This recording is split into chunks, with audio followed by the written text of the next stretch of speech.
rescheduling cannabis may have unintended consequences. So let's dive right in. The current cannabis rescheduling review has many people wondering what's ahead for the nascent industry.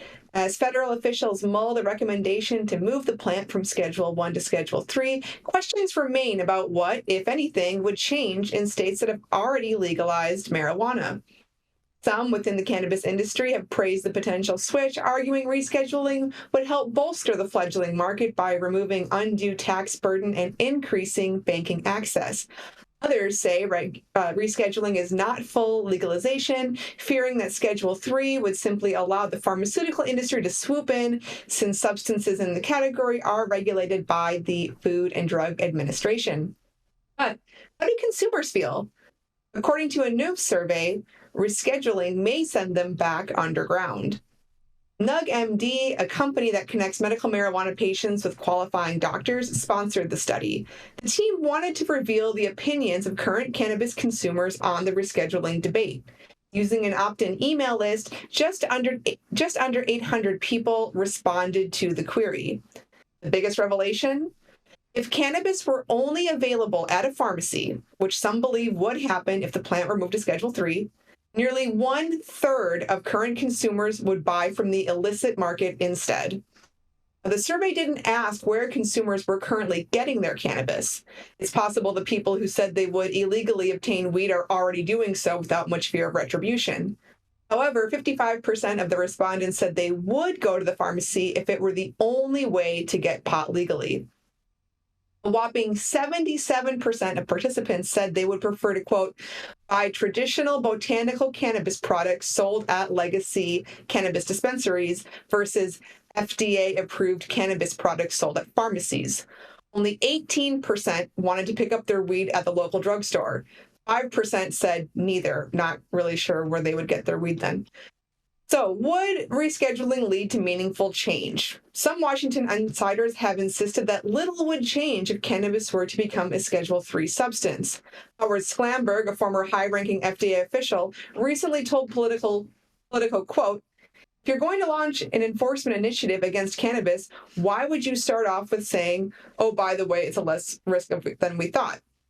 The survey respondents weren't so sure.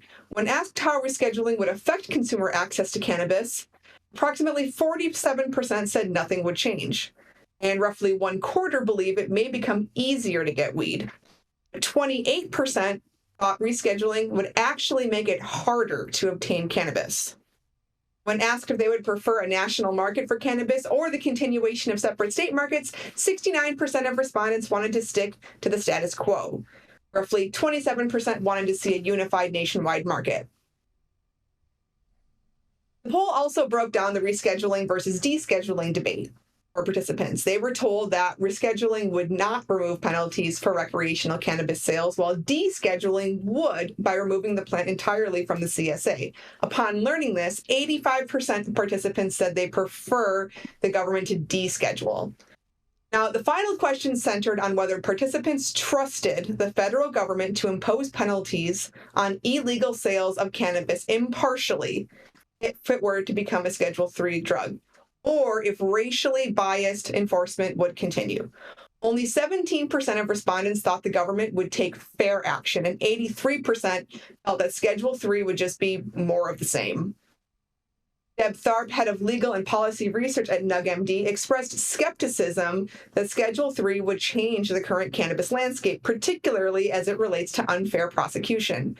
Quote, disparate, selective enforcement based on racial profiling has been the norm for many decades. Cannabis use is ubiquitous, so as any enforcement, whether under Schedule 1 or 3, would be selective, Tharp told Green State. I don't believe the false reassurances that they, the government, aren't interested in enforcing anymore. If there were no interest in continuing to enforce prohibition, then the conversation we're having would be entirely about descheduling. As the community waits to see if the government will take action on reform, it's clear there are mixed emotions on the subject. While rescheduling or descheduling would indeed bring about some change, the extent remains to be seen.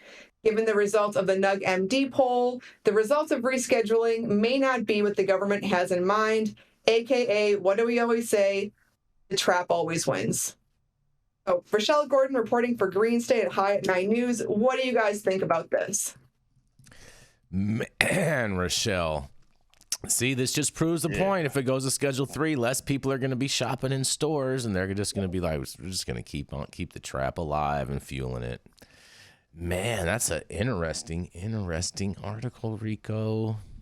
Mm-hmm. I think there's an underlying assumption here that if it goes Schedule 3, you'll be able to go someplace and actually buy flower or weed. Mm-hmm. Okay? I don't see that happening. Nope.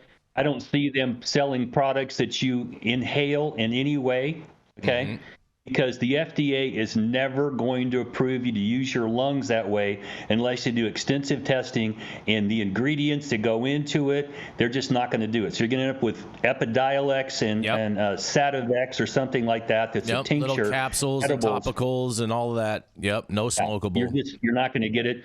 And if you look at what happened when they moved commercial or government production away from the University of Mississippi and got a couple of other cultivators, hoops they had to jump through to be able to grow weed was unbelievable. So if it goes to Schedule 3, the people in the industry right now that are looking forward are going to have to grow their shit for the black market, because you're never going to get approval from the government to grow it to go into this legal market.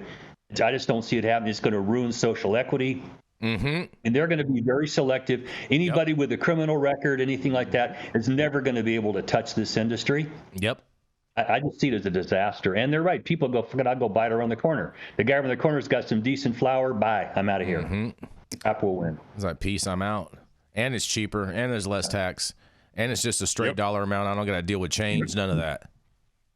Here you go. Here's $40. Doesn't show my ID and any of that None shit. of that. None of that. Not to mention, I'm out and about. You can come meet me at the store as I'm walking out you know what I mean? And boom, there you go. Convenience. And it is. I mean, the only realistic solution is to deschedule it, get completely out of there, and remove the federal government's ability to control this criminally and make it a taxable item. You can still criminalize that, but tax it in interstate commerce and leave it alone. Yeah. I mean, that's too easy. You know what they say, Dale? They say the hand is quicker than the eye. All those fast transactions, you know what I'm saying? But the one thing you can learn from history is people don't learn from history. And the experience we've gone through where this is just stupid, it's not going to work. Well, we'll try it anyway. Well, I'm telling you, insanity is doing the same goddamn thing over again, expecting a different result.